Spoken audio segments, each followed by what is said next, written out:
Question series की एक नई वीडियो में आपका स्वागत है।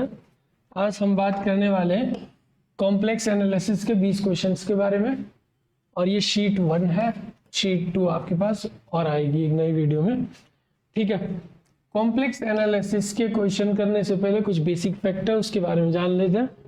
कॉम्प्लेक्स नंबर के बेसिकली होता है क्या, कोई भी नंबर z जो है वो कॉम्प्लेक्स नंबर होगा जब वो किस फॉर्म में होगा, x प्लस आयोटा वाई की फॉर्म में होगा।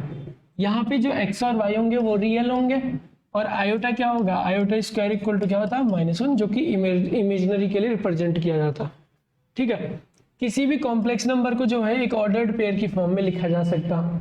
ऑर्डर्ड पेयर की फॉर्म में लिखने का मतलब है कार्टेशियन प्लेन के ऊपर आने वाला हर एक एलिमेंट जो था वो एक कॉम्प्लेक्स नंबर होता है। ठीक है, 2 डायमेंशनल प्लेन जो हमारे पास रहता है उसके ऊपर आने वाला हर एक नंबर क्या होता है, कॉम्प्लेक्स नंबर। अब यहाँ पे जो x होता है उसको real part of complex number बोले जाता है और y होता है उसको इमेजिनरी पार्ट। ठीक है, अब कॉम्प्लेक्स का कॉन्जुगेट किसको बोलते हैं, आपको क्या कर देना, कॉम्प्लेक्स नंबर का रिफ्लेक्शन। यहाँ पे जो x प्लस आयोटा वाई है, इमेजिनरी जो पार्ट है उसको आप सीधे सीधे नेगेटिव कर देते हैं, वो क्या बन जाता है आपके पास, कॉन्जुगेट बन जाता।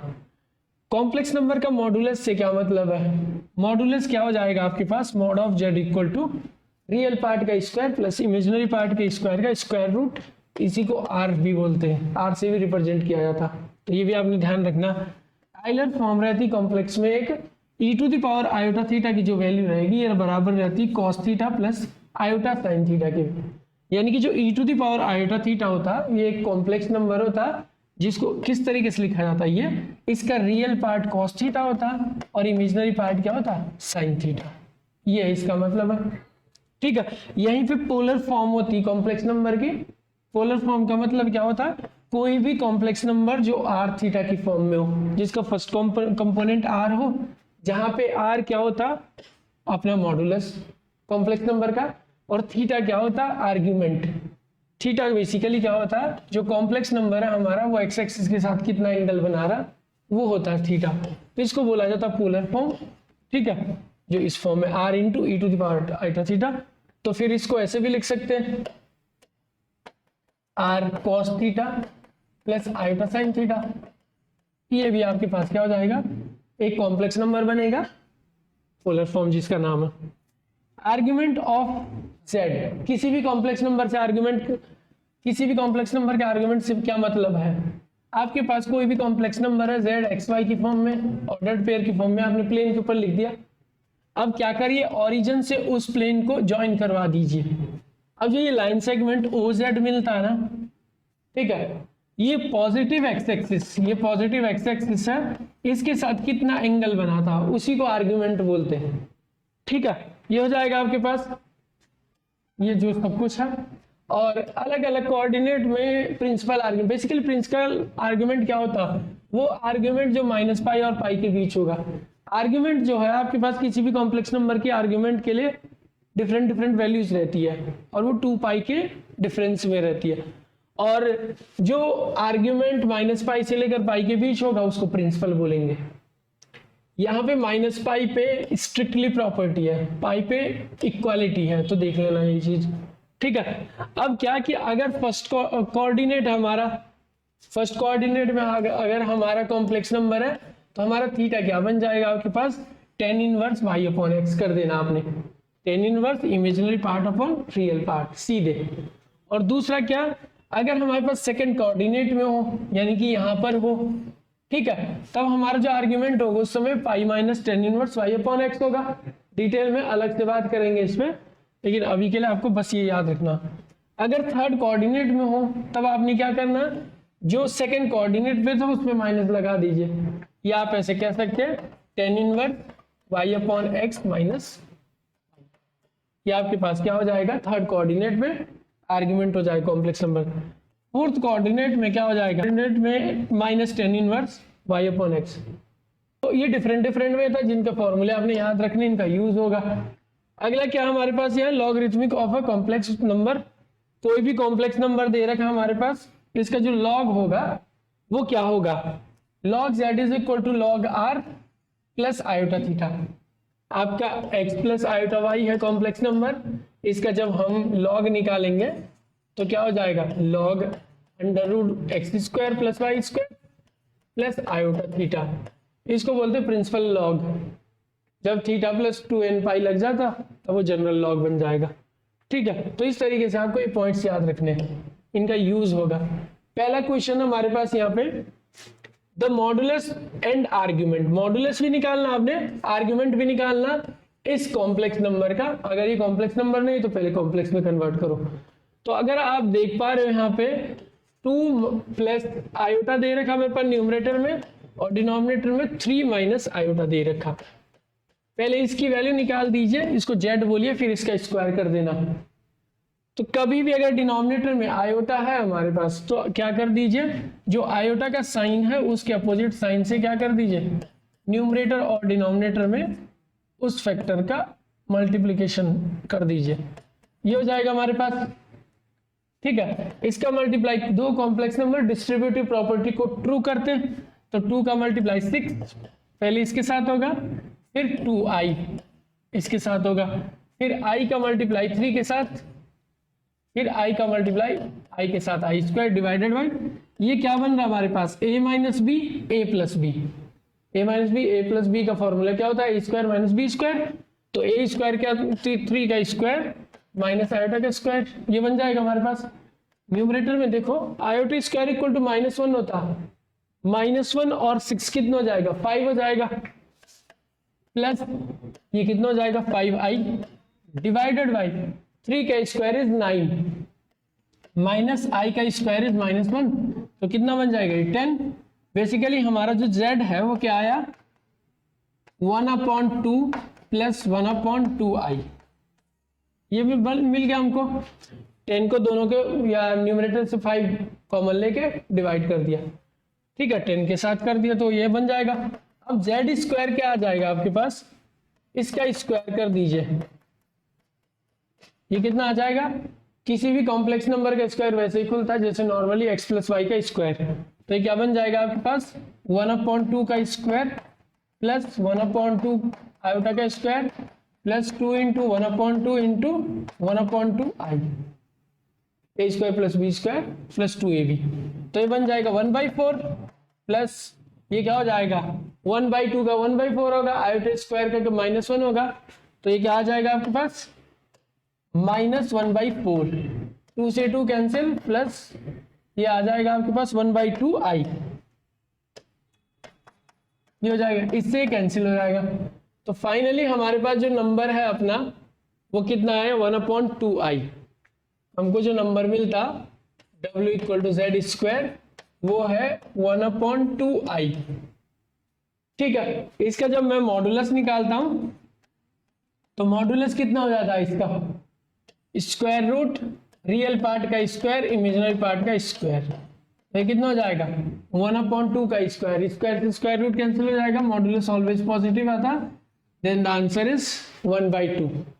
अब यहाँ पे जब आप इसका आर्ग्यूमेंट निकालोगे तो आर्ग्यूमेंट किस तरीके से निकालना, यहाँ पर देखिए अपना जो नंबर दे रखा वो है 1/2i, रियल पार्ट इसका 0 है, इमेजिनरी पार्ट 2 है, ये हो जाएगा। पहले इसको कार्टेशियन प्लेन पे अपनी पोजीशन पे रखिए, x का वैल्यू 0 है, x का वैल्यू 0 होता है y एक्सिस पे, और y के वैल्यू 1/2 है तो 0 1/2 मान के चलो ये है। तो पॉजिटिव x एक्सिस, ये पॉजिटिव x एक्सिस के साथ कितना एंगल बनाएगा जब इसको ओरिजिन से मिला दिया जाएगा, तो ये बनाएगा 90 डिग्री, और इसी को बोलते हैं π/2। ठीक है, तो ये बन जाएगा आपके पास। तो इसका आंसर कितना आ गया 1/2, इसका मॉडुलस आया, और एंगल इसका कितना आया π/2। चाहे तो theta equal to tan inverse y/x रख सकते हैं, tan इनवर्स y कितना कॉम्प्लेक्स इमेजिनरी वैल्यू कितनी 1/2, x कितना रियल 0, तो tan इनवर्स इन्फिनिटी कितना हो जाएगा, ये होता π/2। तो आर्ग्यूमेंट इसका π/2 आया और मॉडुलस इसका 1/2। अगला क्वेश्चन देखिए यहाँ पे, the argument of the complex number square root of -1। हम जानते हैं कि आयोटा स्क्वायर इक्वल टू -1 होता है, जब इसका स्क्वायर रूट निकालोगे तो आयोटा इक्वल टू कितना हो जाएगा -1। तो तो बेसिकली यहाँ पे हमारा जो कॉम्प्लेक्स नंबर -1 है वो कुछ भी नहीं बल्कि आयोटा है। जब इसको रियल फॉर्म में लिखे, मतलब आप ऑर्डर्ड पेयर की फॉर्म में लिखोगे तो इसके पास रियल नंबर 0 और 1 होंगे, यानी कि 0 1 ये बन जाएगा। और जब आप इसको कॉम्प्लेक्स प्लेन के ऊपर ले जाओगे तो 0 1 कहाँ पे होता है, ये फिर से ये लाइन जोड़ दो ओरिजिन के साथ, ये 0 1 था, ये एक्स एक्सिस के साथ कितना एंगल बना था, फिर से π/2। तो इसका आर्ग्यूमेंट भी कितना हो जाएगा, π/2। ये हमारा आंसर है। ठीक है, अगला क्वेश्चन क्या होगा यहाँ पे दे रखा the locus of the point z satisfying the argument of this is. एक चीज ध्यान रखें, हमेशा लोकस का मतलब क्या होता, कोई भी कॉम्प्लेक्स नंबर है जो मूविंग है, ये कुछ कंडीशंस के अंदर पाथ को जनरेट करेगा, जब मूव करेगा वो लोकस बनेगा। वो सर्किल हो सकता है, स्ट्रेट लाइन हो सकता, पैराबोला, हाइपरबोला, कुछ भी ज्योमेट्रिकल कर्व बन सकता। ठीक है, तो यहाँ पे भी आपने वही करना। z आपका एक मूविंग कर्व पॉइंट है जिसको x प्लस आयोटा y रखते हैं। अब ये बोल रहा है कि आर्ग्यूमेंट ऑफ z -1, z -1 मतलब x प्लस आयोटा y -1। ठीक है, z प्लस 1 मतलब x plus iota y plus 1। इसका जो आर्ग्यूमेंट आएगा ना, ये जो कॉम्प्लेक्स नंबर होगा, इसका जो आर्ग्यूमेंट होगा वो दे रखा उसने π/3।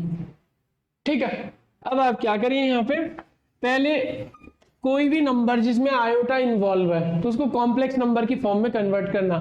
कॉम्प्लेक्स फॉर्म क्या होती है, x प्लस आयोटा y। ठीक है, ये करना होगा।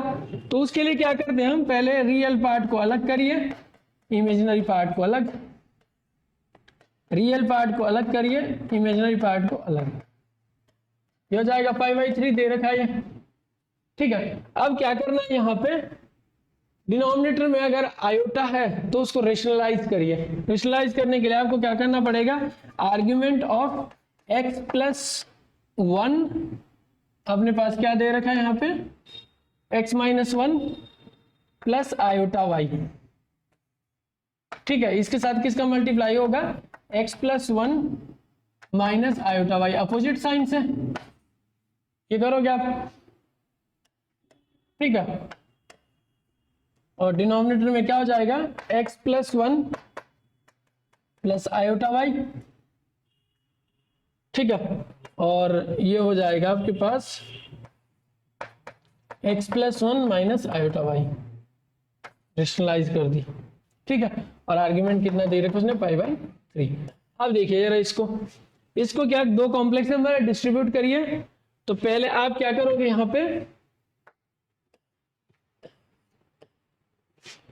पे पहले x -1 का मल्टीप्लाई किसके साथ होगा, इसका मल्टीप्लाई इसके साथ। ठीक है, तो ये करेंगे आप, x प्लस 1 हो जाएगा ये, और फिर x -1 का मल्टीप्लाई किसके साथ होगा, माइनस आयोटा y के साथ, तो माइनस आयोटा y x -1 हो जाएगा। ठीक है, फिर इसका मल्टीप्लाई इसके साथ होगा, प्लस आयोटा y किसके साथ, x प्लस 1 के साथ, और फिर किसके साथ होगा, इसका मल्टीप्लाई इसके साथ, माइनस है i का स्क्वायर हो जाएगा और y का भी स्क्वायर हो जाएगा, ये बन जाएगा आपके पास। ठीक है, पहले इसको सिंप्लीफाई करिए।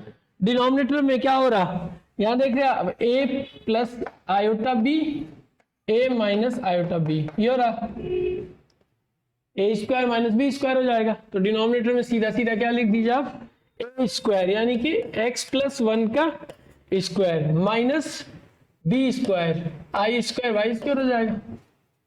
ठीक है, आर्ग्यूमेंट है ये, और ये आर्ग्यूमेंट दे रखा कितना, π/3 के बराबर। पहले इसको सॉल्व कर लें। अब यहाँ पे देखिए आर्ग्यूमेंट ऑफ, इसको ओपन करिए, ये क्या बन जाएगा आपके पास, x स्क्वायर माइनस 1। ठीक है, और यहां से आयोटा y कॉमन ले लीजिए प्लस साइन के साथ। जब आप आयोटा y को कॉमन ले लेते हो तो यहाँ पे x प्लस 1 ये हो गया, और ये माइनस अंदर जाएगा तो x, और इसको प्लस कर देगा 1। आयोटा स्क्वायर इज -1 तो +1 हो जाएगा y स्क्वायर, और ये हो जाएगा अपने पास डिनोमिनेटर में x प्लस 1 का स्क्वायर माइनस आयोटा स्क्वायर कितना हो जाएगा, -1, तो ये इस माइनस को प्लस कर देगा, वाई स्क्वायर ये बन जाएगा आपके पास। यहां से हो क्या रहा, एक्स से एक्स कैंसिल हो रहा। अब देखिए जरा, फाइनली आपको मिलेगा argument of x square minus 1 और प्लस वाई स्क्वायर। तो पहले रियल पार्ट को अलग लाइए, ये हो गया रियल पार्ट यहाँ पर, और यहाँ पे क्या बच रहा 2 आयोटा वाई, और डिनोमिनेटर में ये कर दीजिए अलग अलग लाइए, क्योंकि डिनोमिनेटर डिस्ट्रीब्यूट हो जाता न्यूमरेटर के, तो एक्स प्लस 1 का स्क्वायर प्लस 1। अब ये आपके पास कॉम्प्लेक्स फॉर्म में आ गया, ये कॉम्प्लेक्स फॉर्म में मिल चुका। किसी भी कॉम्प्लेक्स नंबर का आर्ग्यूमेंट π/3 है, π/3 का मतलब क्या हो जाता है हमारे पास 60 डिग्री एक्यूट एंगल, और एक्यूट एंगल हमेशा फर्स्ट क्वाड्रेंट में रहता, इसीलिए इस कॉम्प्लेक्स नंबर का जो आर्ग्यूमेंट होगा, कौन सा कॉम्प्लेक्स नंबर, ये वाला कॉम्प्लेक्स नंबर, इसका जो आर्ग्यूमेंट रहेगा वो हमेशा फर्स्ट क्वाड्रेंट में रहेगा, और फर्स्ट क्वाड्रेंट में आर्ग्यूमेंट होता theta equal to tan inverse y upon x। y कौन है, ये imaginary part, 2y upon x plus 1 का square plus y square divided by x square plus y square minus 1 divided by x plus 1 square y square, और ये value है π/3 के बराबर। Clear है, इससे वैल्यू कैंसिल हो जाएगी, और tan इनवर्स को इस तरफ ले जाओ तो ये बन जाता 2y upon x square plus y square minus 1 equal to 10 π/3। 10 π/3 कितना हो गया 60 डिग्री। 60 डिग्री की वैल्यू कितनी होती है √3, तो ये √3 यहाँ पे आ जाएगा, और यहाँ से 2y इक्वल टू कितना हो जाएगा √3 x square plus y square minus 1। यहाँ से ये मिल जाएगा x square plus y square minus 1 equal to 2 upon √3 y, x square plus y square plus ये इस तरफ लाओगे तो माइनस में आएगा 2/√3 वाई माइनस 1 इक्वल टू 0। ये इसका लोकस है। अब आपको ये पहचानना पड़ेगा कि क्या ये आपके पास सर्किल है, पैराबोला है, हाइपरबोला। तो उसके लिए आपको थोड़ा नॉलेज किसको होना चाहिए, कोनिक सेक्शन का, यानी कि कोऑर्डिनेट ज्योमेट्री में आपके पास कोनिक सेक्शन रहता है, यानी 2 डिग्री की इक्वेशन के बारे में। 2 डिग्री की इक्वेशन कुछ इस तरीके से रहती है, ax square plus by square plus 2gx plus 2fy plus 3 equal to 0। ये एक 2 डिग्री की इक्वेशन रहती है x और y के टर्म में। अब होता क्या कि यहां पर अगर कोफिशिएंट ऑफ x और y बराबर हुए और under root G square plus F square minus C ये अगर पॉजिटिव आती है, ठीक है, तो ये एक सर्कल बनती है जिसका सेंटर क्या होता है माइनस जी माइनस एफ। जी क्या है, एक्स के कोफिशिएंट का हाफ, और एफ क्या है, वाई के कोफिशिएंट का हाफ, सी कांस्टेंट टर्म। अब यहाँ पे देखो पहली कंडीशन तो हमको मिल रही, एक्स और वाई का कोफिशिएंट क्या 1 सेम है, तो ये हो गया। एक्स का कोफिशिएंट कितना यहाँ पे 0 है, तो 0 आ जाएगा, किसकी वैल्यू, जी की वैल्यू आएगी 0, और एफ की वैल्यू कितनी आ जाएगी आपके पास, वाई के कोफिशिएंट का हाफ। वाई की कोफिशिएंट का हाफ कितना, ये हो जाएगा 1/3 हो जाएगा रूट में, ठीक है, साथ में ये माइनस साइन भी है। इसके बाद अब जो सेंटर होगा कितना होगा माइनस जी 0 है, माइनस एफ यानी कि 1/√3, ठीक है, तो ये सेंटर मिल गया। अब आपको सिर्फ ये देखना कि रेडियस पॉजिटिव होनी चाहिए, अंडर रूट के अंदर पॉजिटिव आना चाहिए, और यही रेडियस होती है, तभी तो सर्किल बन पाएगा। अब आपने क्या करना, जी का स्क्वायर इज 0, एफ का स्क्वायर इज 1/3 माइनस सी कितना है यहाँ पे -1, तो -1 यहाँ पे रखिए, तो ये कितना बन जाएगा आपके पास √1 + 3/3 √4/3 यानी कि 2/√3। तो ये एक सर्किल है जिसकी रेडियस 2/√3 है, सेंटर अपने पास 0 1/√3 है, ठीक है। ऐसे क्वेश्चन पूछे जाते हैं, लोग कसते हैं, ठीक है। तो इस तरीके से आपका ये क्वेश्चन हो जाएगा। 4 हमारे पास, the area of a triangle on the Argand plane formed by the complex number this. 3 complex number दे रखे, उनसे बनने वाले ट्राइंगल का आपने क्या फाइंड करना, एरिया। तो पहला कॉम्प्लेक्स नंबर है z, इसको लिखिए x + i/y। दूसरा कॉम्प्लेक्स नंबर है आयोटा जेड यानी कि iota x plus iota y, ये बन जाता है आपके पास iota x plus iota square y, ये हो जाएगा, ये बन जाएगा minus y plus iota x, ये आ जाएगा। पहले नंबर को लिखते हैं एक्स वाई, दूसरे नंबर को लिखते हैं माइनस वाई एक्स, इस तरीके से। तीसरा नंबर क्या हमारे पास, जेड प्लस आयोटा जेड, दोनों का सम कर दो, इसका और इसका सम कर देंगे तो क्या बने, करस्पॉन्डिंग एंट्रीज का sum, x minus y, y plus x, ये हो जाएगा। ये आपके पास 3 वर्टेक्स है किसी भी ट्राइंगल के जो एक आर्गेंट प्लेन के ऊपर है, ठीक है। किसी भी ट्राइंगल का एरिया क्या होता है आर्गेंट प्लेन के ऊपर, 1/2 1 1 1 x1 y1 x2 y2 x3 y3, ये रहता। अब यहाँ पे वैल्यूज रख दीजिए, 1/2 1 1 1 x1 क्या हो जाएगा, फर्स्ट जो ऑर्डर्ड पेयर है उसका फर्स्ट कंपोनेंट x, और y यहाँ पे आ जाएगा, फिर ये कहाँ पे आ जाएगा माइनस वाई एक्स, ये हो जाएगा, और ये कहाँ पे आएगा x minus y y plus x, ये हो जाएगा अपने पास। अब इसके जब डिटर्मिनेंट निकालेंगे तो वो देखिए, डिटर्मिनेंट में क्या करते हैं हम, 1/2 पहले इसको लेते हैं, ये छोड़ देते हैं, ये भी छोड़ देते हैं, इसका मल्टीप्लाई इसके साथ, तो ये क्या हो जाएगा minus y y plus x, ये हो जाएगा, फिर इसका मल्टीप्लाई इसके साथ माइनस साइन के साथ, ये हो जाएगा x माइनस वाई, ये हो गया। दूसरा क्या बनेगा हमारे पास,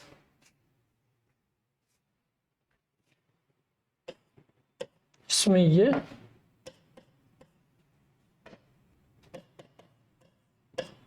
दूसरा क्या हो जाएगा, यहाँ पे सेकंड लेते उस पे माइनस लगाते हैं और सेकंड ये लेते हैं। अब जिस रो में आ रहा जिस कॉलम में आ रहा है इसको छोड़ देते, इसका मल्टीप्लाई इसके साथ, इसका इसके साथ, तो ये हो जाएगा y plus x minus x. फिर थर्ड लेते हैं y, इसको छोड़ देंगे, इसका मल्टीप्लाई इसके साथ, x minus y minus minus का प्लस वाई, ये हो जाएगा अपना, ठीक है। y से y कैंसिल हो रहा है, जो कैंसिल हो रहा है उसको कैंसिल करिए, इससे ये कैंसिल हो रहा, यहाँ पे क्या बच रहा 1/2 minus y square minus y x minus x square plus x y, ये हो जाएगा, और minus x y plus x y, ये हो जाएगा अपने पास। यहां से हमको क्या मिलेगा, इससे ये कैंसिल हो जाएगा, इससे ये कैंसिल हो जाएगा, तो बचेगा कितना, यहाँ पे ये बनेगा 1/2 minus x square minus y square, ये हो जाएगा, माइनस कॉमन ले लीजिए, minus 1/2 x square plus y square. अब किसी भी ट्राइंगल का जो एरिया होता है वो नेगेटिव में आता नहीं है, इसीलिए इसको क्या ले लेंगे, पॉजिटिव ले लेंगे। तो फाइनली जो हमारा एरिया है यहाँ पे ट्राइंगल का वो आएगा 1/2 x square plus y square, area always positive होता। अब अगर आप देखो मॉड जेड का स्क्वायर क्या होता है, x square plus y square, तो इसका आंसर और अगर अच्छे से लिखना तो ये क्या बन जाएगा, मॉड जेड का स्क्वायर, ये करेक्ट आंसर हो जाएगा, ठीक है। अगला क्वेश्चन देखें यहाँ पे, if mod z1 is equal to mod z2, दो कॉम्प्लेक्स नंबर है जिसका मॉड बराबर है, ठीक है, and amplitude of z1 plus amplitude of z2 equal to 0, यानी कि आर्ग्यूमेंट दोनों का आर्ग्यूमेंट का सम जब किया जाए तो 0 हो जाएगा, बेसिकली एक दूसरे के अपोजिट होंगे फिर तो z1 एंड z2 क्या हो जाएगा आपके पास, इनमें से वो फाइंड करना। अब देखो अगर मैं इसको ऑप्शन से सॉल्व करूं, z1 इक्वल टू z2 लूंगा मैं, तो ये वाली कंडीशन तो ट्रू है, ठीक है, पर क्या आर्ग्यूमेंट का सम जरूरी है कि आपके पास क्या आ जाएगा, 0 आएगा क्या, ये चेक करना। z2 की जगह मैंने z1 रखा, दो कॉम्प्लेक्स नंबर के एम्पलीट्यूड का सम क्या हो जाता, z1 into z2 is equal to कितना हो जाएगा, क्या ये 0 आएगा या नहीं, ये चेक करना हमने, क्योंकि z2 की जगह हमने z1 रखा तो ये हो जाएगा। अब कोई भी कॉम्प्लेक्स नंबर का स्क्वायर की बात हो रही है यहाँ पे, एम्पलीट्यूड ऑफ z1 का स्क्वायर, ठीक है, कोई भी कॉम्प्लेक्स नंबर का स्क्वायर अगर आप कर रहे हो तो मान के चलो आपका complex number x plus iota y है, तो इसका स्क्वायर क्या हो जाएगा, z1 का स्क्वायर, ये हो जाएगा x square minus y square plus 2 iota x y, जब आप करोगे ठीक है, तो इसमें क्या हो जाएगा, आपके पास रियल पार्ट भी है, इमेजिनरी पार्ट भी है। किसी भी कॉम्प्लेक्स नंबर का जिसके पास रियल और इमेजिनरी पार्ट दोनों इन्वॉल्व करते हैं और इमेजिनरी पार्ट नॉन जीरो हो अगर, तो उसका आर्ग्यूमेंट कभी भी जीरो नहीं आता।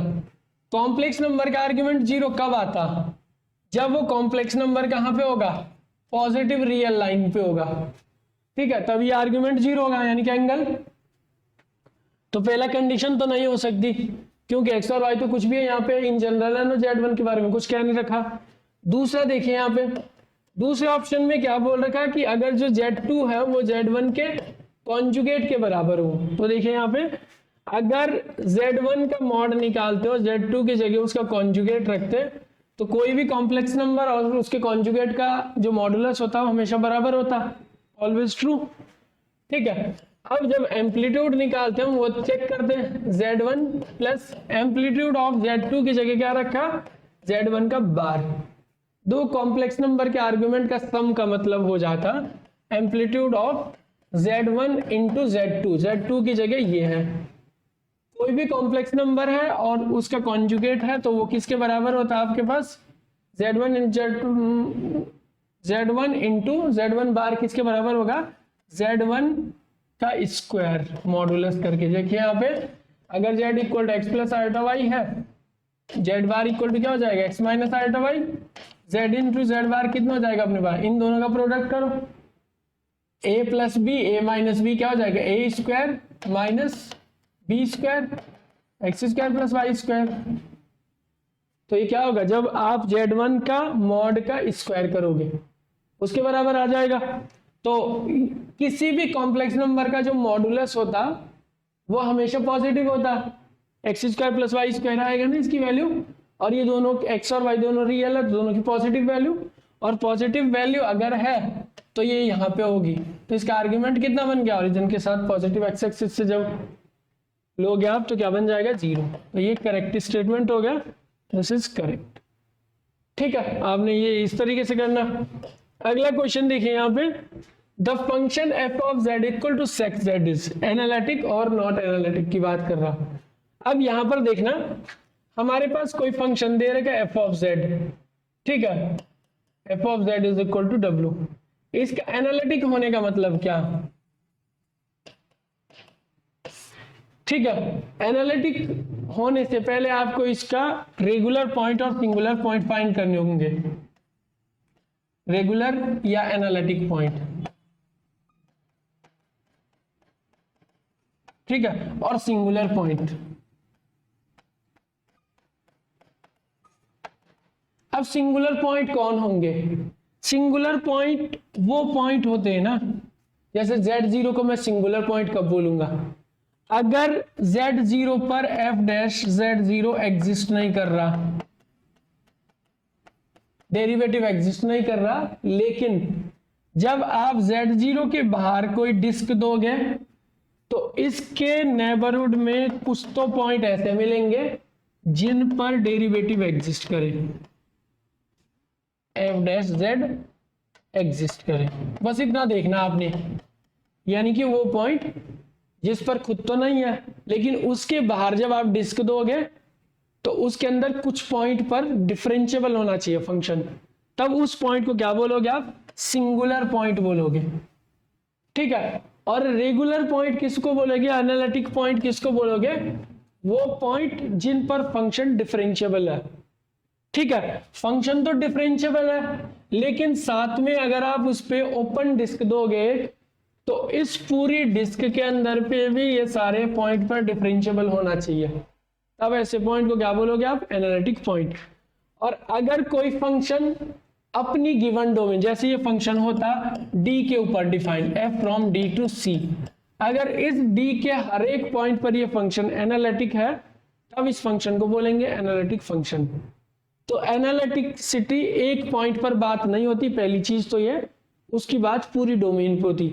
हाँ, एनालिटिक पॉइंट ढूंढ सकते आप लेकिन ऐसा नहीं कह सकते कि एनालिटिक है फंक्शन इस पॉइंट पर, इस पॉइंट पर फंक्शन डिफरेंशिएबल है ऐसा कह सकते हैं। तो जैसे analytic for z equal to pi, analytic एक पॉइंट के लिए बात नहीं करेंगे तो इसकी कोई मतलब नहीं है। ठीक है, अब यहां पर देखिए जरा हमारा फंक्शन क्या है, sec z। ठीक है, sec z को क्या लिख सकते हैं हम, 1/cos z। क्लियर है।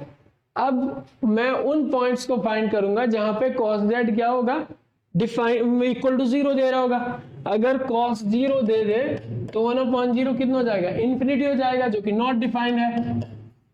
cos z अपने आप में हर एक पॉइंट पर डिफरेंशिएबल होता है, लेकिन क्योंकि अभी वो cos z नहीं 1/cos z है, तो हमको वो सारे पॉइंट फाइंड करने पड़ेंगे। तो cos z 0 किस पर होता है, जब z हमारे पास 2n+1 π/2 होगा। ठीक है, और ये पॉइंट पर हमारा जो फंक्शन f है वो डिफरेंशिएबल नहीं होगा। ठीक है, जब मैं इन पॉइंट्स को नंबर लाइन पे लिखूंगा ना, तो ये क्या होंगे, π/2 होगा, अगला 3 π/2 होगा, ऑड मल्टीपल ऑफ π/2 है ना, फिर -π/2 होगा। अब देखना इस पॉइंट पर फंक्शन डिफरेंशिएबल तो नहीं है, लेकिन इसके बाहर कोई भी मैं डिस्क दे दूं ना, तो sec z सिर्फ इन पॉइंट पर ही डिफरेंशिएबल नहीं होता। तो π/2 का अगला मल्टीपल तो सीधा यहाँ पे, और राइट वाला मल्टीपल सीधा यहाँ पे। तो इधर जो भी कॉम्प्लेक्स नंबर होंगे ना, इस पॉइंट को छोड़कर सारे पॉइंट पर फंक्शन क्या है, अपने पास डिफरेंशिएबल है। तो इसीलिए ये जो पॉइंट हो जाएगा ना, ये वाले पॉइंट, ये आपके पास हो जाएंगे सिंगुलर पॉइंट, और ये होते हैं आइसोलेटेड सिंगुलर पॉइंट। तो इसीलिए इस पॉइंट पर फंक्शन एनालिटिक नहीं है, उस पॉइंट पर फंक्शन एनालिटिक नहीं है, ये हमारा करेक्ट स्टेटमेंट हो जाएगा। एनालिटिक फॉर ऑल z ये गलत है, क्योंकि इतने सारे पॉइंट आ गए जहां पे एनालिटिक नहीं है। एनालिटिक फंक्शन की बात एक पॉइंट पर नहीं करनी है। ठीक है, नन ऑफ दिस गलत है। अगला देखिए क्वेश्चन, यहां पे दे रखा the value of the following complex integral with C representing the unit circle centered at origin। ये बोल रहा है कि जो C है ना, कंटूर अपने पास कर्व है, वो एक यूनिट सर्किल है। यूनिट सर्किल का मतलब होता वो सर्किल जिसकी रेडियस 1 हो, और सेंटर्ड एट ऑरिजिन मतलब सेंटर उसका ऑरिजिन है। तो मॉड z का मतलब क्या होता है हमारे पास, √x² + y² इक्वल टू 1, दोनों तरफ स्क्वायर करोगे x² + y² इक्वल टू 1, ये हो जाएगा हमारे पास। अब देखना यहाँ पे, ये तो हमको कर्व मिल गया। अब ये बोल रहा है कि हमको इसका इंटीग्रेशन फाइंड करना, और इंटीग्रेशन किस सेंस में, काउंटर क्लॉकवाइज। जब भी क्लॉकवाइज डायरेक्शन होगी तो हमारा जो भी आंसर आएगा उस पर माइनस लगाना, और एंटी क्लॉकवाइज या काउंटर क्लॉकवाइज होगा तो जो आंसर आएगा वही हमारा आंसर होगा। ठीक है, एंटी क्लॉकवाइज डायरेक्शन में आंसर क्या होता है, पॉजिटिव लगाते हैं साइन। ठीक है, और क्लॉकवाइज में नेगेटिव अपनी तरफ से लगाना होता। तो ये काउंटर क्लॉकवाइज यानी कि कुछ भी चेंज नहीं करना आपने।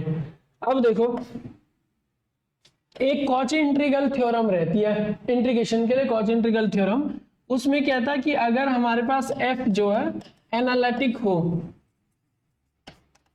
ऑन किस पे, कर्व पे, तो उस फंक्शन का इंटीग्रेशन उस कर्व के अलोंग क्या होगा, हमेशा 0 होगा। लेकिन अगर कुछ सिंगुलर पॉइंट हो, z1 z2 are singularities, singular point हो कर्व में, फिर इंटीग्रेशन अलग चेंज हो जाता। होता क्या है कि अगर हमारे पास कोई फंक्शन है, सबसे पहले क्या करो, इसकी सिंगुलरिटीज फाइंड करो। रेशनल फंक्शन की सिंगुलरिटीज का मतलब होता है, रेशनल फंक्शन है ना, न्यूमरेटर और डिनोमिनेटर में क्या पॉलिनोमियल है। रेशनल फंक्शन की सिंगुलरिटी का मतलब होगा डिनोमिनेटर में 0 करने पे क्या क्या वैल्यू मिल रही। तो यहाँ पे z² - 2z इक्वल टू 0 हो जाएगा। z कॉमन ले लो, z - 2 equal to 0, z equal to 0, z equal to 2।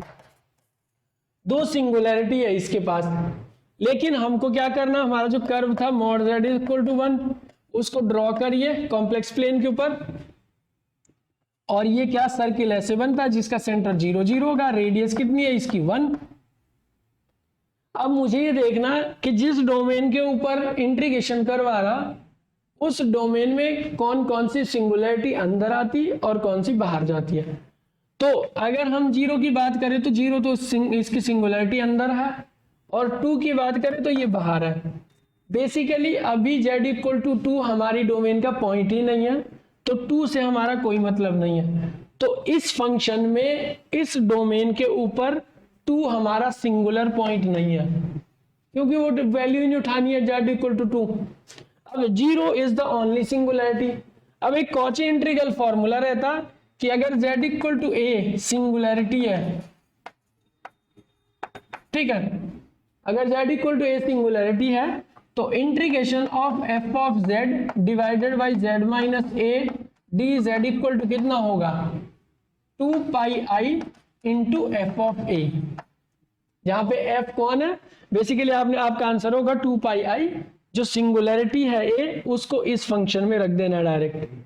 अब जब इसकी बात आती है इसको कैसे सॉल्व करोगे, यहाँ पे देखो पहले आप इसको इस फॉर्म में लेके आओ, तो जो सिंगुलैरिटी उसको नीचे रखो डिनोमिनेटर में, सिंगुलैरिटी क्या हो जाएगी यहाँ पे z माइनस 0 बेसिकली, तो z हो जाएगी और न्यूमरेटर में कौन ऊपर चला जाएगा, ये हो जाएगा आपके पास z square plus 1 divided by z minus 2।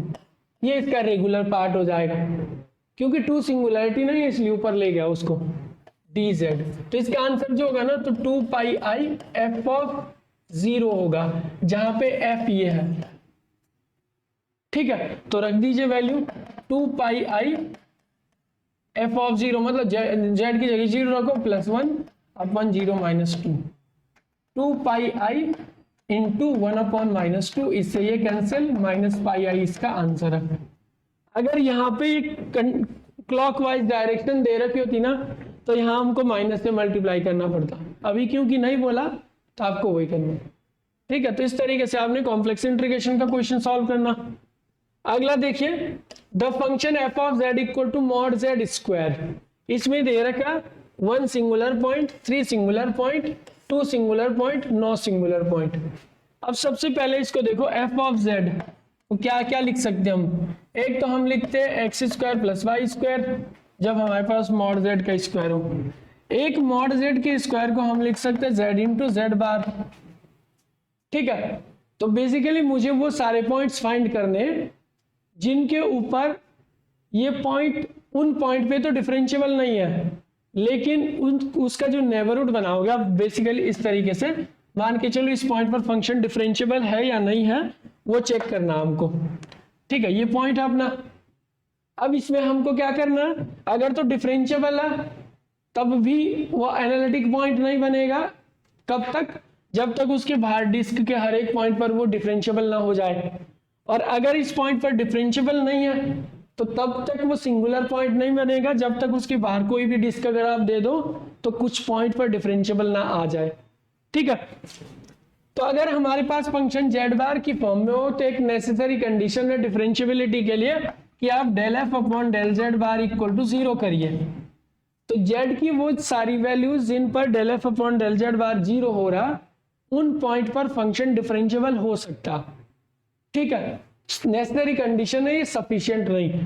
तो सबसे पहले जब मैं यहाँ पे f का डिफरेंशिएशन करता हूँ तो del f upon del z bar कितना हो जाता, जेड बार की रेस्पेक्ट में हो रहा तो 1 होगा उसका, z यहाँ पे बच जाएगा और इसकी वैल्यू इक्वल टू कितना हो जाएगा इंटू 1 है ना, तो z इक्वल टू 0।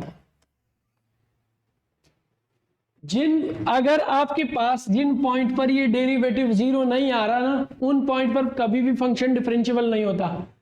तो कॉम्प्लेक्स प्लेन के अंदर z इक्वल टू 0 के अलावा अभी मुझे कोई भी पॉइंट नहीं मिला जिस पॉइंट पर ये फंक्शन डिफरेंशिएबल होगा, यानी कि z इक्वल टू 0 के अलावा हर एक पॉइंट पर ये नॉट डिफरेंशिएबल है। लेकिन क्या वो पॉइंट सारे सिंगुलर पॉइंट बनेंगे या नहीं बनेंगे वो चेक करना। तो अगर मैं z इक्वल टू 0 को चेक करना चाहूं कि क्या ये एनालिटिक पॉइंट है, उसके लिए मुझे क्या करना, क्योंकि z इक्वल टू 0 पर फंक्शन डिफरेंशिएबल हो सकता, ठीक है। उसके लिए मैं डिस्क दूंगा। अब इस डिस्क पे आने वाला हर एक पॉइंट पर चेक करूंगा मैं क्या मेरा फंक्शन डिफरेंशिएबल होगा या नहीं। अब इस डिस्क में इस पॉइंट के अलावा जो भी पॉइंट है वो नॉन जीरो पॉइंट है, और नॉन जीरो पॉइंट पर यहाँ पे क्या बोल रखा कि फंक्शन डिफरेंशिएबल ही नहीं होगा। तो इस पॉइंट के अलावा हर एक पॉइंट पर यहाँ फंक्शन डिफरेंशिएबल नहीं है, इसीलिए ये एनालिटिक पॉइंट तो नहीं है। अब क्या ये सिंगुलर होगा, तो सिंगुलर की कंडीशन भी ये कहती है कि कम से कम कुछ पॉइंट पर डेरिवेटिव एग्जिस्ट करना चाहिए, लेकिन यहाँ तो किसी पॉइंट पे भी एग्जिस्ट नहीं कर रहा। तो ना ही ये एनालिटिक पार्ट है, ना ही पॉइंट है, ना ही सिंगुलर पॉइंट है। तो आपको ऐसे पॉइंट भी मिल सकते हैं जो ना सिंगुलर पॉइंट है ना एनालिटिक पॉइंट है। तो इसका मतलब क्या हो गया, एक ही पॉसिबिलिटी थी इसके पास जो एनालिटिक हो सकती थी, वो भी गई। अब सिंगुलैरिटी के लिए जीरो तो सिंगुलर नहीं है पॉइंट, क्या इसके अलावा कोई पॉइंट होगा? अगर मैं इसको सिंगुलर पॉइंट कहना चाहता हूं यहाँ पे, तो मुझे इसके बाहर एक डिस्क देनी पड़ेगी, और इस डिस्क के अंदर आने वाले कुछ पॉइंट पर फंक्शन डिफरेंशिएबल होना चाहिए। लेकिन हम पहले ही कह चुके हैं कि कोई भी नॉन जीरो एलिमेंट होगा उसके लिए फंक्शन का डेरिवेटिव एग्जिस्ट ही नहीं करेगा, क्योंकि वो नेसेसरी कंडीशन को ट्रू नहीं कर रहा। इसका मतलब है इसके पास कोई भी सिंगुलर पॉइंट नहीं है, कोई भी सिंगुलर पॉइंट नहीं, ना इसके पास एनालिटिक पॉइंट होता ना सिंगुलर पॉइंट। हाँ, ये जीरो पर जरूर डिफरेंशिएबल होता। किसी पॉइंट पर डिफरेंशिएबल होने का मतलब वो एनालिटिक पॉइंट नहीं होगा, उसके लिए कुछ और कंडीशंस भी है। ठीक है, तो अगला क्वेश्चन देखिए, what is the value of m for which, ये जो फंक्शन है आपके पास ये हार्मोनिक होगा। कोई भी फंक्शन हार्मोनिक होता, अगर मेरे पास कोई फंक्शन f इक्वल टू क्या दे रखा 2x minus x square plus m y square, ये फंक्शन हार्मोनिक होगा कब? जब del two f upon del x square plus del two f upon del y square equal to क्या हो, 0। यानी कि दो बार पार्शियल डिफरेंशिएशन करिए एक्स और वाई के रेस्पेक्ट में फंक्शन का, उसका सम करिए और 0 के बराबर रखिए। तो जब मैं del f upon del x करता हूं ना partial differentiation with respect to x, तो उस समय जो वाई होगा ना वो कांस्टेंट हो जाता, दूसरा वेरिएबल कांस्टेंट हो जाता। तो 2x का डिफरेंशिएशन कितना हो गया, 2 हो जाएगा, x का 1 हो जाएगा। एक्स स्क्वायर का डिफरेंशिएशन कितना था 2x, और क्योंकि ये y है तो ये क्या हो जाएगा, कांस्टेंट हो जाएगा, तो 0। अगेन इसका डिफरेंशिएशन करो del two f upon del x square, इसका मतलब है इसी का एक बार और जो फर्स्ट टाइम आ रखा। ठीक है, तो 2 का डिफरेंशिएशन कितना होगा 0, और माइनस 2x का कितना हो जाएगा -2।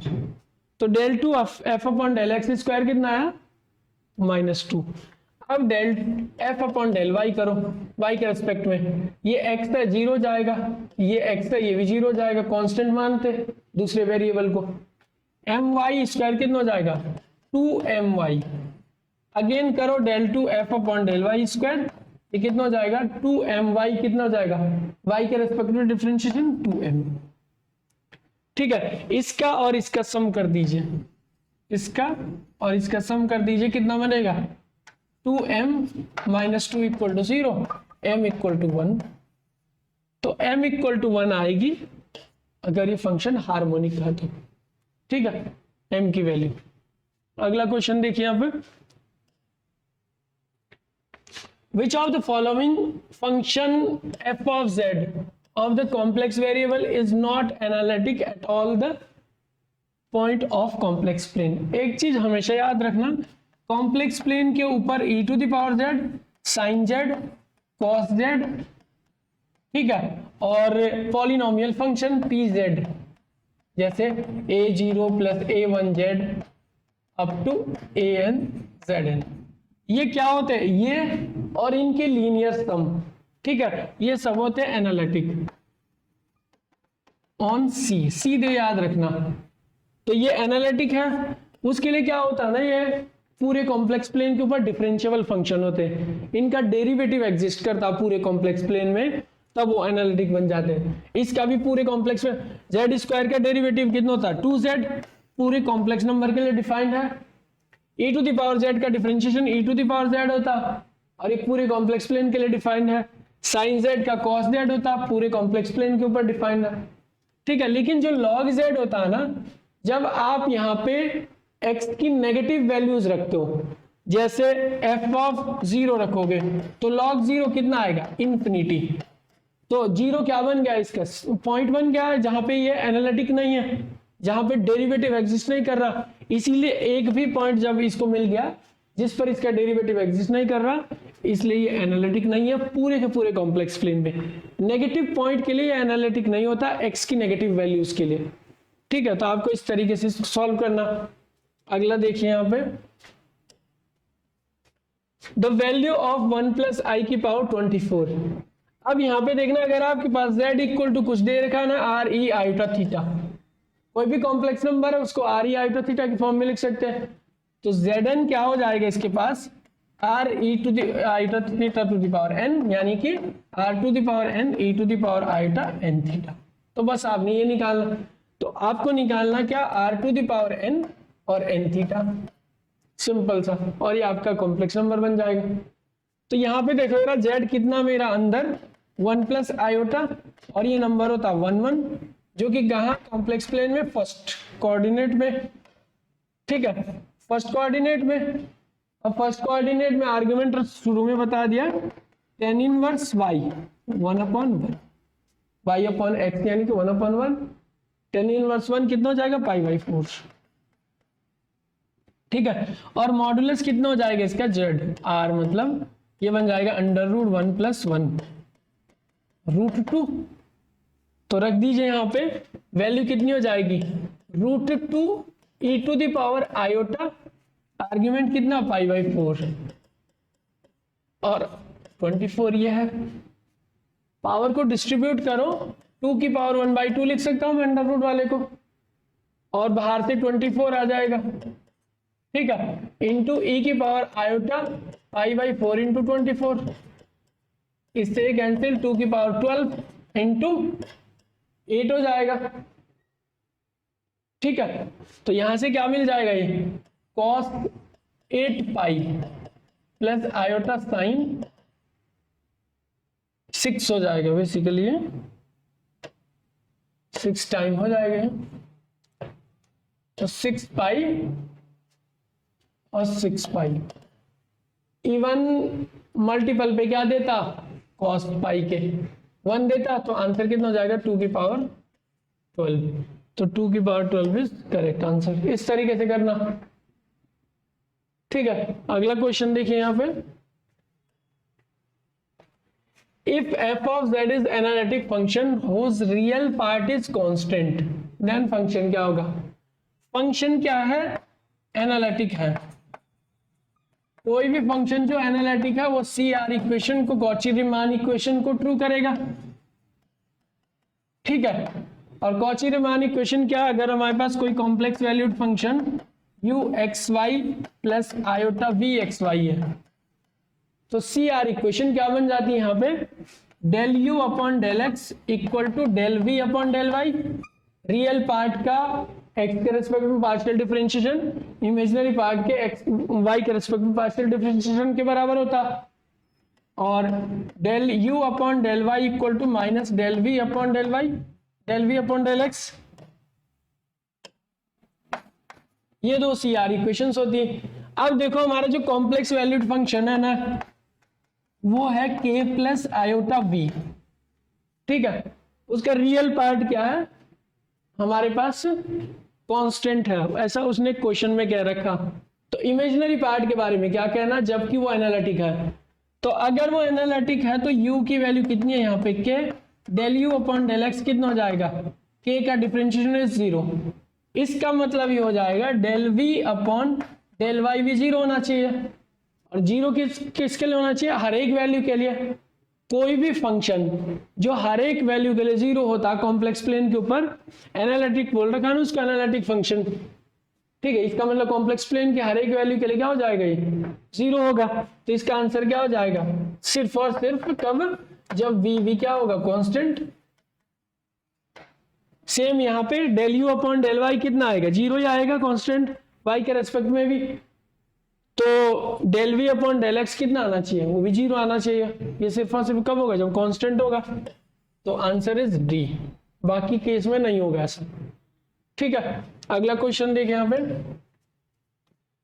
अ function which is analytic everywhere in a complex plane is known as, कोई भी फंक्शन जो पूरे कॉम्प्लेक्स प्लेन में एनालिटिक होता, ऐसे फंक्शन को बोलते हैं एंटायर फंक्शन, याद रखना, ठीक है। डायरेक्ट स्टेटमेंट है, एंटायर फंक्शन।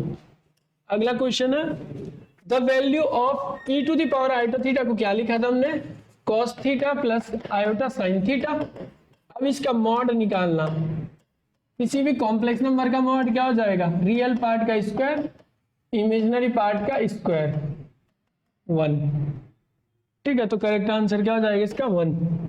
अगला क्वेश्चन देखिए यहाँ पे, if m and x are two real number, and इसकी वैल्यू दे रखी है हमारे पास, 4 ऑप्शन है, इनमें से क्या होगा। क्या दे रखा हमारे पास, e⁻²m iota cot inverse x xi plus 1 upon xi minus 1 to the power m की वैल्यू क्या होगी। ठीक है, अब यहाँ पे देखो जरा, जो कॉट इनवर्स x है ना, इसको थीटा मानिए, x इक्वल टू क्या आ जाएगा, कॉट थीटा। रख लीजिए यहाँ पे e⁻²mi कॉट इनवर्स x की वैल्यू रखी हमने थीटा। ठीक है, ये हो जाएगा कॉट थीटा और बाहर से आयोटा है प्लस 1 अपॉन x की वैल्यू कितनी है, कॉट थीटा और आयोटा है मल्टीपल में, ये हो जाएगा, और यहाँ पे -1 टू द पावर m, ये हो जाएगा आपका। अब देखिए इसको क्या कर सकते हैं, e⁻²mi theta cot theta equal to क्या होता, कॉट थीटा इक्वल टू होता cos theta upon sine theta. ठीक है, तो ये रख लीजिए, iota cos theta plus sine theta plus 1, और ये हो जाएगा आपके पास iota cos theta upon sine theta -1 to the power m, ये हो जाएगा। अब देखो करना क्या है, यहाँ पे आपने इसमें e⁻²mi थीटा हो जाएगा ये। ठीक है, इसको क्या है, सॉल्व कर दीजिए इसको, आयोटा कॉस थीटा, इसका मल्टीप्लाई इसके साथ होगा sine theta divided by sine theta होगा, divided by iota cos theta minus sine theta divided by sine theta to the power m। इससे ये कैंसिल हो जाएगा, बचेगा क्या है देखो। अब क्या करिए, आयोटा को न्यूमरेटर से और डिनोमिनेटर से दोनों जगह से कॉमन ले लीजिए। आयोटा कॉमन ले लेंगे अगर, तो ये बचेगा cos theta plus 1 upon iota sine theta divided by iota cos theta minus 1 upon I sine theta, ये बन जाएगा कि पावर m। यहां तक आ गया आप। अब इसको क्या करना है, आगे सॉल्व करेंगे। आगे जब सॉल्व करेंगे तो एक चीज देखिए यहाँ पे, e⁻²mi थीटा, आयोटा से आयोटा कैंसिल, कॉस थीटा। ठीक है, आयोटा का मल्टीप्लाई ऊपर कर दो, 1 अपॉन आयोटा कैसे बदल जाएगा, आयोटा का मल्टीप्लाई यहाँ, आयोटा का मल्टीप्लाई यहाँ, आयोटा स्क्वायर नेगेटिव हो जाएगा तो माइनस आई। ठीक है, तो cos theta minus iota sine theta, ये बन जाएगा। डिनोमिनेटर में भी 1 अपॉन आई की जगह माइनस आई, माइनस माइनस का प्लस हो जाएगा, कॉस थीटा और ये जाएगा plus iota sine theta to the power m। ठीक है, ये बन जाएगा। अब यहां पे देखो e⁻²mi थीटा हो जाएगा। ठीक है, cos theta minus iota sine theta, e⁻ iota theta की वैल्यू हम जानते हैं, cos theta plus iota sine theta था। अगर माइनस लगा दिया जाए यहाँ पे तो ये क्या बन जाएगा, तो इसकी वैल्यू रख दो यहाँ पे e⁻ माइनस आयोटा थीटा और डिवाइडेड क्या e⁻ iota theta to the power m, ये हो जाएगा। अब इसी में सॉल्व करो इसको, e⁻²mi थीटा, m को यहाँ पे मल्टीप्लाई करो, यहाँ पे मल्टीप्लाई करो और इसको ऊपर ले जाइए, e⁻ minus iota m theta into e⁻ minus iota m theta, नीचे की पावर भी इनवर्स में जाएगी, दोनों का सम होके 2 आयोटा m थीटा हो जाएगा, इसके साथ ऐड होके 0 कर देगा तो एक बन जाएगा e⁻0 जो कि 1, तो इसकी जो वैल्यू होगी तो ये क्या आ जाएगी 1। इस तरीके से आपने इसको सॉल्व करना। अगला क्वेश्चन देखिए हमारे पास, if f of z is equal to z square plus mod z then total number of imaginary root of f is r, यानी कि कितने होंगे। हमारे पास दे रखा है f of z is equal to z square plus mod z, z equal to x plus iota y put करिए यहाँ पे, क्योंकि हमको एक इक्वेशन दे रखी है तो पूरी इक्वेशन फाइंड करनी इसकी। ये क्या हो जाएगी, x प्लस आयोटा y का स्क्वायर कितना हो जाएगा x square minus y square plus 2 iota x y, ये इसका स्क्वायर होता, ठीक है। और मॉडुलस जानते हैं इसका under root x square plus y square. तो मेरी जो फंक्शन है एफ ऑफ जेड ये बन जाएगा x square minus y square plus 2 iota x y plus under root x square plus y square, क्योंकि रूट फाइंड करने तो इक्वल टू 0 ये हो जाएगा। रियल पार्ट को अलग करिए, इमेजिनरी को अलग, ये हो जाएगा, ये हो जाएगा आपके पास। ये वैल्यू इसके बराबर है, किसी भी कॉम्प्लेक्स नंबर को हम ऐसे लिख सकते हैं। दो कॉम्प्लेक्स नंबर बराबर कब होते हैं? जब उनके रियल पार्ट और इमेजिनरी पार्ट बराबर होंगे। रियल पार्ट क्या है यहाँ पे? Real part of function x square minus y square plus under root x square plus y square equal to 0। Imaginary part of function क्या है यहाँ पे? 2xy इक्वल टू 0, क्योंकि यहाँ पे रियल पार्ट हो गया, ये इमेजिनरी पार्ट हो गया, दोनों आ गए। अब इससे देखो जरा दूसरे वाले से, आइदर x इक्वल टू 0 होगा और y इक्वल टू 0 होगा, ये दो ही कंडीशंस हो गए। अब देखना x और y की जो भी वैल्यू होंगी इन दोनों इक्वेशन को ट्रू करेंगे। तो पहला केस जब मैं लूंगा if x is equal to 0, ठीक है, तो यहाँ पे भी रखो फिर इसको। जब दूसरे कंडीशन से हमने x इक्वल टू 0 रखा तो यहाँ पे x इक्वल टू 0 रख दीजिए, y की वैल्यू मिल जाएगी minus y square plus under root y square हो जाएगा इक्वल टू 0, x की जगह 0 रख दिया। अब देखो y क्योंकि रियल नंबर है तो किसी भी रियल नंबर के स्क्वायर को हम कैसे लिख सकते हैं?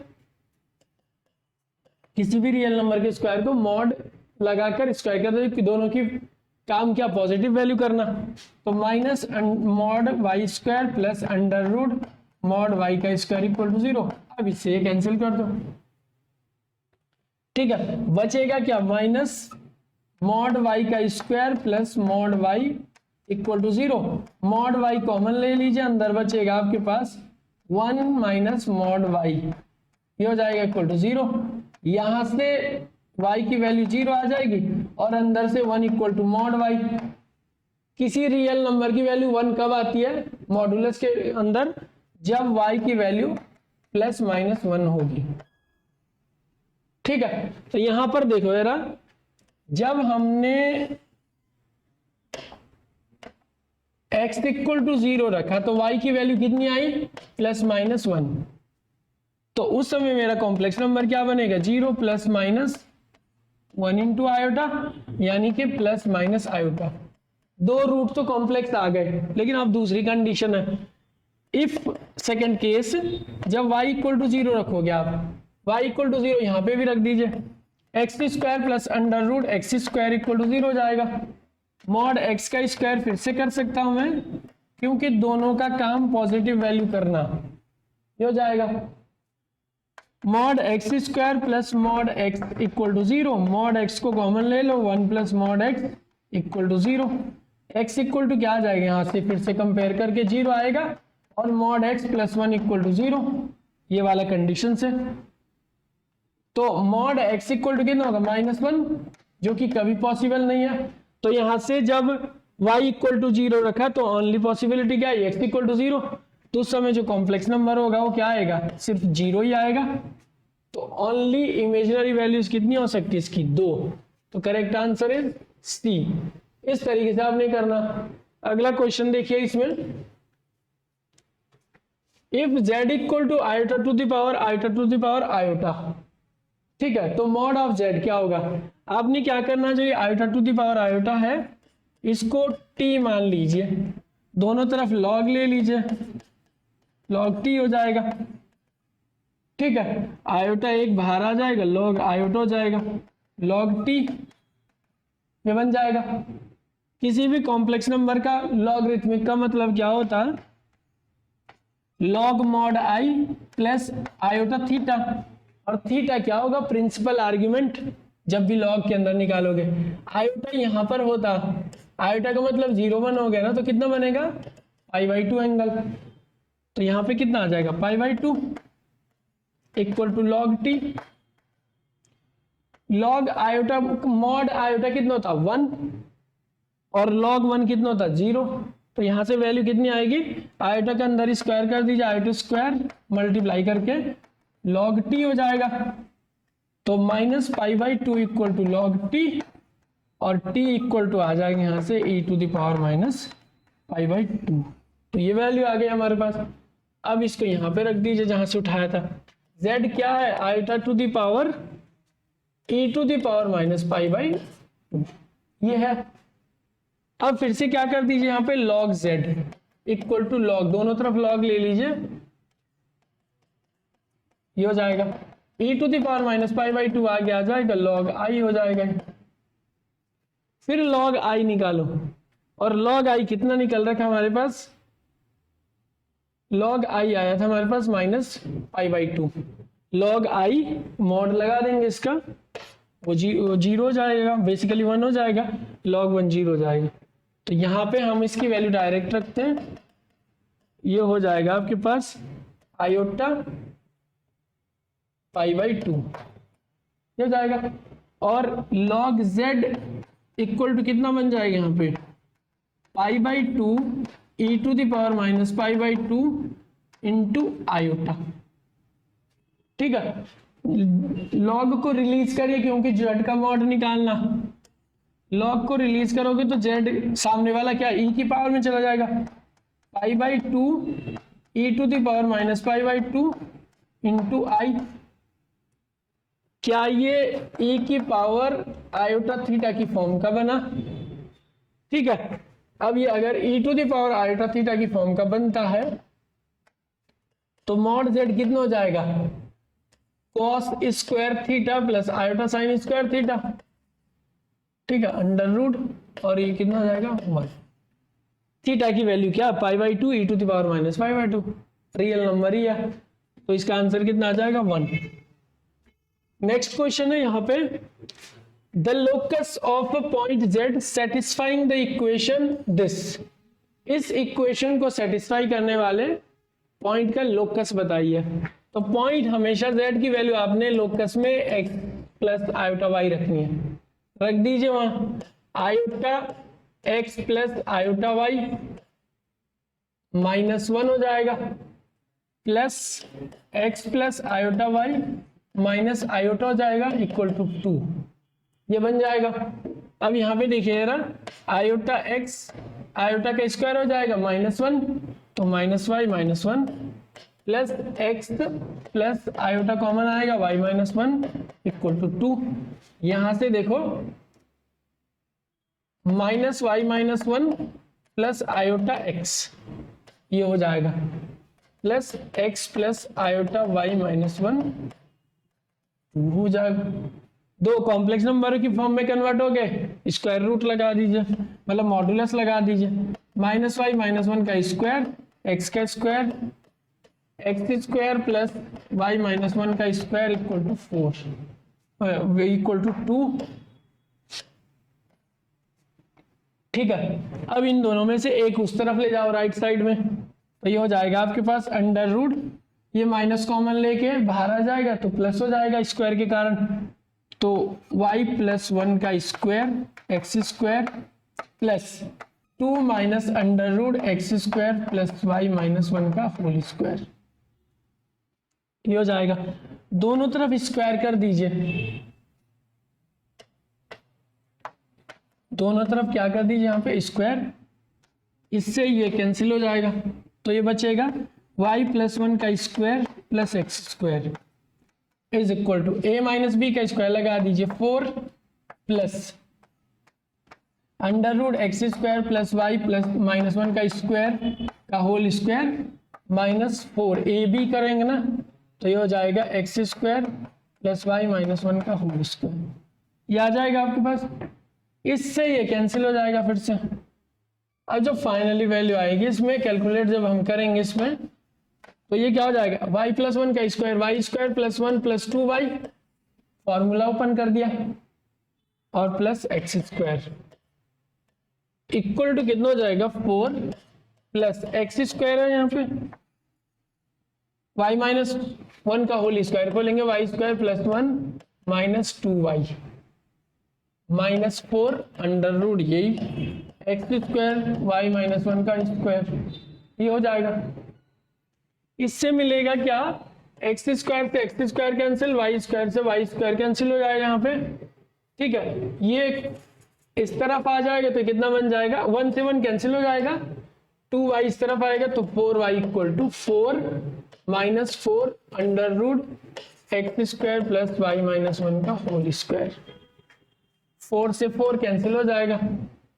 अब जो बचेगा ना यहाँ पे वो कुछ इस तरीके से आएगा,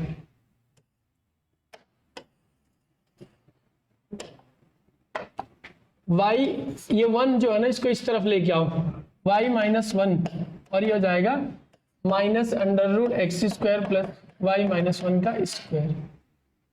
दोनों तरफ फिर से स्क्वायर कर दीजिए, इससे ये कैंसिल हो जाएगा, माइनस का प्लस हो जाएगा तो बना क्या, वाई माइनस 1 का square equal to x square plus y minus 1 का स्क्वायर। इससे ये कैंसिल, बचा एक्स स्क्वायर इक्वल टू कितना, 0। This will imply x equal to 0। तो एक्स इक्वल टू 0 क्या हो जाएगा यहाँ पे, एक स्ट्रेट लाइन। क्लियर है, तो ये आपका आंसर हो जाएगा। अगर x डॉट x लिख दो पेयर ऑफ स्ट्रेट लाइन नहीं होगा ये, क्योंकि एक ही लाइन है। अगर x डॉट y होता तो हम x इक्वल टू 0 और y इक्वल टू 0 कह सकते थे, लेकिन अभी ये ठीक है। नेक्स्ट क्वेश्चन है the value of this is, ठीक है, अच्छा क्वेश्चन है, ये भी पूछा जाता था। अगर हम अंदर देख रहे हैं इसमें साइन थीटा है और कॉस थीटा है, सेम वैल्यू है, लेकिन हमने जो आयत फॉर्म पढ़ी e to the power iota theta, उसमें कॉस पहले होता और आयोटा के साथ साइन होता, लेकिन यहाँ आयोटा के साथ कॉस है। तो सबसे पहला काम यहाँ पे क्या करिए, k इक्वल टू 1 से 6 आयोटा कॉमन ले लीजिए, तो 1 अपॉन आयोटा हो जाएगा sign 2 pi k upon 7 minus cos 2 pi k upon 7, ये हो जाएगा आपके पास। ठीक है, इस तरीके से आएगा। अब यहाँ पे क्या करिए, आयोटा का न्यूमरेटर में मल्टीप्लाई, डिनोमिनेटर में भी मल्टीप्लाई। ठीक है, आयोटा को सीधे आप बाहर लेके आइए, ठीक है, और साथ में माइनस भी कॉमन लेके आइए, तो एक माइनस यहाँ लग जाएगा, एक माइनस यहाँ लग जाएगा, तो ये माइनस आ जाएगा, तो ज्यादा अच्छा हो जाएगा। ठीक है, तो यहाँ से माइनस कॉमन लिया तो ये प्लस हो जाएगा। तो अब जो वैल्यू बनेगी हमारे पास k इक्वल टू 1 से 6 कॉस 2 पाई k अपॉन 7, और यह क्या आएगा, आयोटा, आयोटा के स्क्वायर कितना हो जाएगा, -1, माइनस माइनस के क्या हो जाएगा, प्लस, तो ये plus iota sign 2 pi k, तो ये माइनस कॉमन लेने का ये फायदा। अब हमारा जो क्वेश्चन बनता ना, ये माइनस आयोटा की पावर कितना बनता, समेशन k इक्वल टू 1 से 6 e to the power 2 pi k by 7 iota, e to the power iota theta की फॉर्म में लिख सकते हैं ना इसको, तो ये बन गया।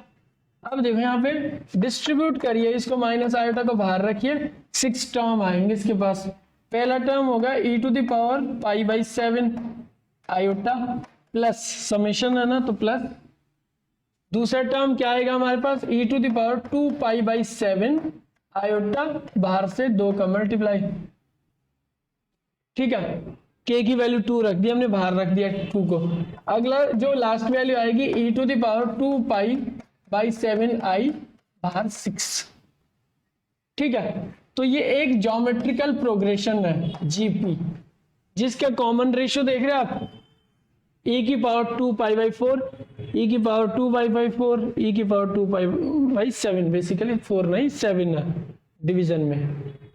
ठीक है, तो अगर आपको पता हो कि कोई भी ज्योमेट्रिकल प्रोग्रेशन, उसके n टर्म का सम क्या होता, यानी कि S6 Sn a1 minus r to the power n upon 1 minus r, यहाँ पे r क्या होता है, कॉमन रेशियो, इसमें इसका डिवाइड करना, अगले वाले में इसका डिवाइड करना, तो जो बराबर वैल्यू होती है वो कितनी दिख रही है यहाँ पे, 2 पाई बाई 7, तो यहाँ पे रख दीजिए। a कितना, first term e to the power 2 pi by 7, ठीक है, ये इसका फर्स्ट टर्म, और साथ में आयोटा भी है। क्लियर है, और यहाँ पे क्या आ जाएगा, 1 माइनस आर, आर कितना, वही जो फर्स्ट टर्म भी है, और ये कितना हो जाएगा अपने पास iota to the power n कितना है यहाँ पे 6 डिवाइडेड बाई 1 माइनस e2π/7i, ये आ जाता आपके पास। अब देखो जरा इसको ये किस तरीके से सॉल्व करोगे आप। इसमें यहां पे बनेगा e2π/7i, ठीक है। इसमें 6 का मल्टीप्लाई कर दीजिए और इसको अंदर मल्टीप्लाई कर दीजिए, इसको भी ले जाइए अंदर, तो ये क्या बन जाएगा आपके पास e2π/7i, इसका मल्टीप्लाई इसके साथ माइनस e2, 6 और 2 का मल्टीप्लाई करोगे तो 12/7i i प्लस 2π/7i, ये बन जाएगा। बेस सेम रहते तो पावर क्या होती है ऐड हो जाती है, 1/e2π/7i, ये हो जाएगा, ठीक है। ये S6 है लेकिन टोटल वैल्यू कितनी है हमारे पास, माइनस आयोटा भी मल्टीप्लाई में होगा इसका, तो यहाँ पे माइनस आयोटा भी इसके मल्टीप्लाई में होगा, ठीक है। अब देखिए यहाँ पे माइनस आयोटा, ये कितना डिनोमिनेटर दोनों का सेम है तो HCF लोगे तो 7 ही आएगा, और न्यूमरेटर की वैल्यू ऐड हो जाएगी। 12π प्लस 2π कितना होता 14π, ये बनेगा 14π/7i, इसे कैंसिल हो गया, 2π बचा। बेसिकली ये बचता e2πi, और e2πi क्या हो जाता cos 2π plus iota sin 2π, sin 2π 0 था, cos 2π 1 होता, तो इस पूरे की जो वैल्यू होती है वो कितनी बच जाती है e2π/7i minus 1 divided by, denominator से माइनस कॉमन ले लो, ये बचेगा e2π/7i माइनस 1, इससे ये कैंसिल, माइनस माइनस से कैंसिल, तो आंसर इज आयोटा, ठीक है। इसमें होता है क्या कि अगर यहाँ पे इवन टर्म होते हैं ना टोटल तो पॉजिटिव आयोटा था, और टर्म होते तो नेगेटिव आयोटा। अगला क्वेश्चन देखें यहाँ पे, इफ ये दे रखा हमारे पास समेशन r इक्वल टू -2 से लेकर 95 i to the power r plus ये है प्रोडक्ट का सिंबल, जैसे इस समेशन का ये प्रोडक्ट का r इक्वल टू 1 से 101 i to the power r equal to a plus iota b है, तो आपने इसकी वैल्यू निकालनी मॉडुलस ऑफ दिस। अब यहाँ पे देखो अगर आप फर्स्ट टर्म को देखते हैं यहाँ पे r इक्वल टू -2 से लेकर 95 iota to the power r, ये है हमारे पास। अगर आप r इक्वल टू -2 से ओपन करें तो -2 -1 तीन टर्म ये है, और 1 से लेकर 95 तक कितने होते हैं टोटल टर्म, ये होते हैं 95 प्लस 3 कितना होगा 98 टर्म हो गए, ठीक है। टोटल 98 टर्म है इसमें, तो जब आप इसको ओपन करोगे ना तो ये ऐसे खुलेगा, iota to the power -2 iota to the power -1 iota to the power 0 plus iota to the power 1 up to iota to the power 95, ये टोटल टर्म्स है, ये कितने 98। अब हमने ये पढ़ा कि 4 कॉन्सेक्यूटिव पावर्स जो रहती है ना आई की, ये इस तरीके से ये 0 होता है इसका सम। अब 98 में क्या के 4 के कितने पेयर बनेंगे, क्योंकि कॉन्सेक्यूटिव पावर है 1 2 3 4 5 6 7 8 9 इस तरीके से बनेंगे कॉन्सेक्यूटिव पावर्स में। तो 98 में कितना होता है आपके पास, अगर आप 98 को डिवाइड करते हो 4 से, ठीक है, तो ये आपके पास 2 टाइम होगा, यहाँ 8 आएगा, यहाँ 1 और ये 8 नीचे लेके आइए और ये बन जाएगा आपके पास 4 16 रिमाइंडर 2। तो बेसिकली हम लिख सकते हैं 98 को 4 इंटू 24 प्लस 2, ठीक है।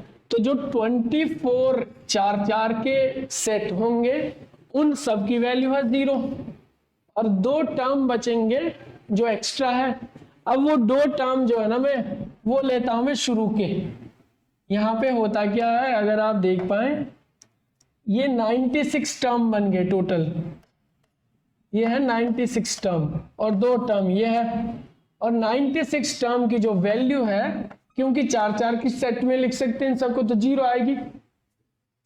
अब आयोटा स्क्वायर की वैल्यू क्या, 1 अपॉन आयोटा स्क्वायर, यानी कि 1 अपॉन -1 हो जाएगा, प्लस आयोटा इनवर्स की वैल्यू कितनी होती है, 1 अपॉन आयोटा, ऊपर आयोटा का मल्टीप्लाई करो नीचे आयोटा का, तो ये भी कितना हो जाएगा, फाइनल वैल्यू -1 माइनस आयोटा। तो इस पूरे की जो वैल्यू आई ना, इस पूरे की जो वैल्यू आई वो है आपके पास -1 माइनस आयोटा। अब आपने इसकी वैल्यू निकालनी है, उसके लिए करना क्या होगा, यहां पर प्रोडक्ट में है, तो प्रोडक्ट में क्या करेंगे, 1 iota to the power 1 into iota to the power 2 up to iota to the power 101, ये बन जाएगा। अब आपको क्या करना है, बेस सबका सेम है, तो 1 + 2 + 3 + 101। फर्स्ट एक नेचुरल नंबर का सम क्या होता है, आयोटा टू द पावर, अगर आप देखो समेशन ऑफ n कितना होता है, n + 1/2 होता, ये रहता है आपके पास।